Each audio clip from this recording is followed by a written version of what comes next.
সালাম আলাইকুম রহমতুল্লাহ। আজকে আমি কিছু পয়েন্ট ধরবো যে সন্তানের জন্য মা বাবার প্রতি বা সন্তানের প্রতি দায়িত্ব কর্তব্য সম্পর্কে।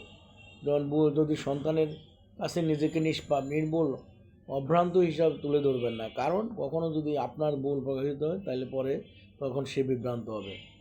নাম্বার 1। নাম্বার 2, ভুল করে ফেললে অকপটে দুঃখ প্রকাশ করুন যে সরি, এটা আমার ভুল হয়ে গেছে। এতে আপনার প্রতি সন্তানের শ্রদ্ধাবোধ যেমন বাড়বে, তেমনি আপনিও তার মডেল হতে পারবেন। নাম্বার 3, সন্তানের ছোটোখাটো অসুখকে স্বাভাবিকভাবে নেবেন, কারণ আপনার মনোযোগ আকর্ষণের জন্য অবদান পাবো সে অসুস্থ হয়ে যেতে পারে। নাম্বার 4, ভুল করে ফেললে মাঝে মাঝে তার মাসুল পেতে নিন, তখন পরিণতি থেকে সে শিক্ষা নিতে পারবে। নাম্বার 5, সন্তানের কোনো ভুলকে অপরাধ বা পাপ হিসাবে তুলে না ধরে শোধরানোর চেষ্টা করুন, কারণ সন্তান ভুল করবেই, ভুল মানুষের হেবিট, আমরা ফেরেশতা না। সুতরাং যদি ভুল করে তাকে শোধরানোর চেষ্টা, পরবর্তী যাতে এই ভুলের পুনরাবৃত্তি না ঘটে। নাম্বার 6, সন্তানের সাথে প্রয়োজনে দৃঢ় হতে দ্বিধা করবেন না, আপনার দৃঢ়তা তার নিরাপত্তা বোধকে বাড়াবে। মানে শাসনসুলভ আচরণ করবেন, মাঝে মাঝে আদর করবেন, আবার মাঝে মাঝে যদি বই পান শাসনও করবেন। তাহলে সন্তান ভালো থাকবে, সুস্থ থাকবে এবং সামনের দিকে এগিয়ে যেতে পারবে।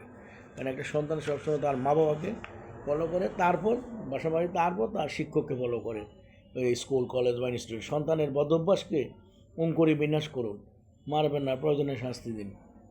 তারপর অন্যের সামনে বকবেন না, ভুল ধরিয়ে অপ্রস্তুত করবেন না, আড়ালে সংশোধন করে শুধরে নিতে বলুন। মানে সবার সামনে আপনি শরম দেবেন না তাকে, তাহলে আড়ালে বলবেন তখন এটা বলেছে, এটা শুধরে নিও, তাহলে সে আপনার প্রতি একটা শ্রদ্ধাবোধ বাড়বে। শুধু শাসন নয়, সন্তান মানুষ করা যায় না, শাসন করে শুধু সন্তান মানুষ করা যায় না। তার মেধার বিকাশে স্নেহ মমতা সমমতা ভালোবাসা সব কিছু থাকতে হবে। তারপর আল্লাহ দিয়ে তার সব চাওয়া না মিটায়, শুধু প্রয়োজনটুকু পূরণ করুন। সে আপনার কোনো অনেক কিছু যে আমাকে ওইটা কিন্তু ওইটা কিন্তু, যেটা না হলে হয় না, প্রয়োজনটুকু শুধু আপনি তার প্রয়োজনটুকুই তাকে মেটানোর চেষ্টা করবেন। সন্তানের সামনে স্বামী স্ত্রীর সাথে ঝগড়া বিবাদ করবেন না, ঝগড়া বিবাদ করলে আপনাদের প্রতি তার শ্রদ্ধাবোধ কমে যাবে।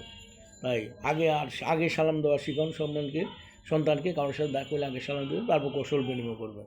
সুতরাং ব্যর্থতার প্রসঙ্গে খোঁড়া দেবেন না, যদি সে পরীক্ষা খারাপ করে খোঁড়া দেবেন না, তাকে বলবেন যে ঠিক আছে পরবর্তীতে ভালো করার চেষ্টা করো, কিন্তু ওই ছেলে তোমার বন্ধু ফার্স্ট হচ্ছে, তুমি কেন পারো নাই, এই ধরনের কিছু বলবে না। সন্তান অনেক সময় তখন সে হয়ে যাবে, মানে সবসময় ডিপ্রাইভ হয়ে যাবে, মানে ডিপ্রেশনে চলে আসবে। সুতরাং দরকার নেই, বল ঠিক আছে এখন যা করছো নেক্সটে ভালোভাবে পড়ালেখা করো, ভালো করার চেষ্টা করো, যদি প্রয়োজনে অন্য কিছু কোনো শিক্ষকের সাহায্য লাগে সেটা আমি তোমাকে করে দেবো, প্রাইভেট কোচিং অথবা ভালো ভালো মনিটরিংয়ের ব্যবস্থা করা এটা।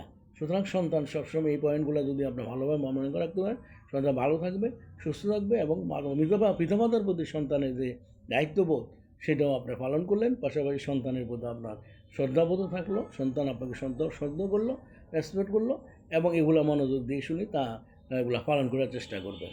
সুতরাং ভালো থাকেন, সুস্থ থাকেন। আমরা আমাদের সবাই বেশ করে হাজের জন্য দোয়া করব, যারা হাজিরা হজ করে আসতেছে এবং হজ করে আসছেন, যারা সবাই যাতে সুস্থ আসতে গন্তব্যে পৌঁছতে পারেন এবং আবার ইবাদত করতে পারেন, এবং রসুলের রোজামরকে সালাম দিতে পারেন।